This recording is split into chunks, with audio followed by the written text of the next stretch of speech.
Hello guys, so I want to talk upon an experience that I had last night, and it's got a link to another video I did, which was my demonic possession video. So yeah, in that video I said that I kind of like to experience something a bit more out there, a bit more otherworldly, and last night was about 1 o'clock, so I'd gone to bed late. I was a little bit sleep deprived, and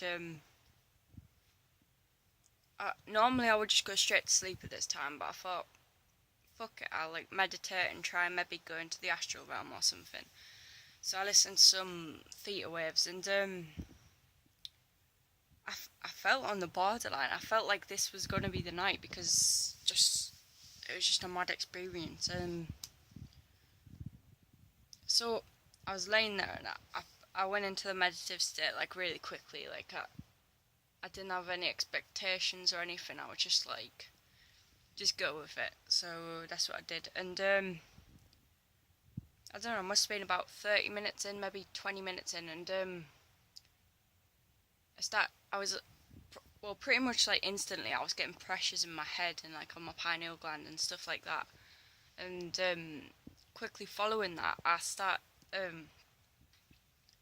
getting all these visuals, and I was feeling like I was going to detach from my body, but it didn't like fully happen. It was like I was definitely borderline about to, or like really close or something. I don't know. But yeah. So I heard this woman, like, she said something to me. She said, the wheat, that's what you need. And I was like, what? It was so weird, and I was like, okay, alright, I'll carry this on. I want to see more. I want more from this experience. It was quite exciting, like, obviously I had to, like, stay calm to stay in the state, and,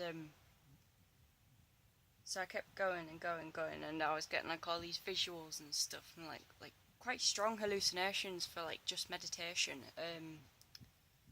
Yeah, and then I can't remember if it was the same voice, but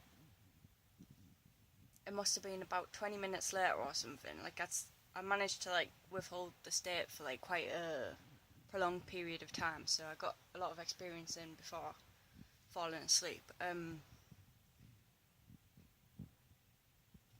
She said something again. I think it was something along the lines of, you know what they think, or you know what they're trying to tell us, or something like that. And it was so trippy, like, it was so mad, and I was like, what? But I just kept going with it, and yeah, I don't know. Don't know how to explain it, but like, I genuinely felt like my consciousness was like about to drift out my body. I felt like I was going to astral project, but it didn't happen. Like, I'm not gonna complain about the experience I did have, because I thoroughly enjoyed it, to be honest, because it was different. It wasn't the same, like, just lay there, maybe get like a few little colours like popping up in your vision, like a little bit of pressure on your like head.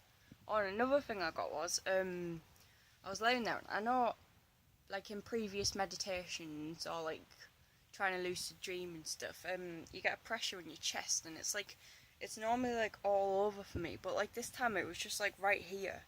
And it felt like it was pushing out from the inside. It was like it was so weird. Like, it felt real, but I kind of knew it wasn't. And yeah, that's pretty much all I wanted to say, I think. Actually, I'm gonna keep going until the video cuts out. So I'm literally just in the midst of watching a video from Terence McKenna. I've watched this video before, and it is pretty eye-opening. It's called, he's talking about schizophrenia. I'll show you.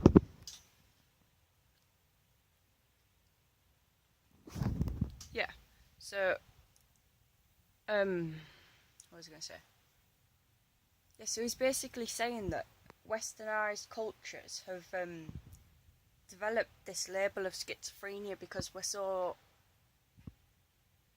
like, detached from who we really are as people. Like, in traditional societies, these schizophrenic episodes are bowed down to, and you're seen as like, you're basically put on a pedestal because you're seen as the healer.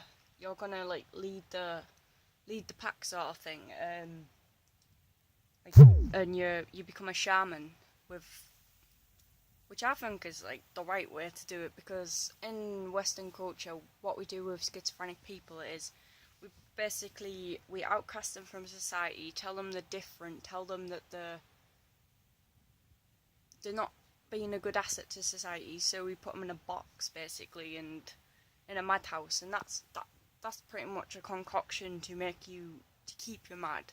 You're not gonna heal in there, and it's an unhealable condition, because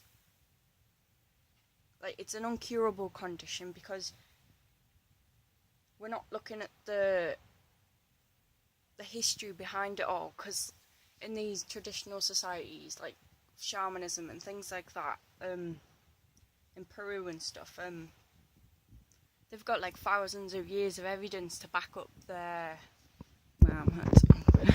to back up their theory of shamanism. It's like a religion to them, but we've just got a few years of science and a pretty messed up society with the wrong views on the world, and yeah, it's like I think we need to wake up, but is it too late to wake up? Like, because we've gone so far in the other direction that in order to pull all these beings back into their authentic self and teach them how to be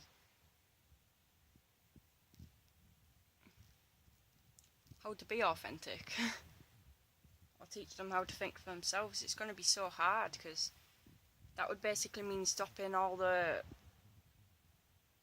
unawakened people from having children, or taking the children off them to school them in other environments, but then of course that's going to affect them children in their life. We don't know that. We can't do anything about it. We can only work upon ourselves. Like, as awakened people, we can only look from our own perspective and learn how to twist the system to fit our own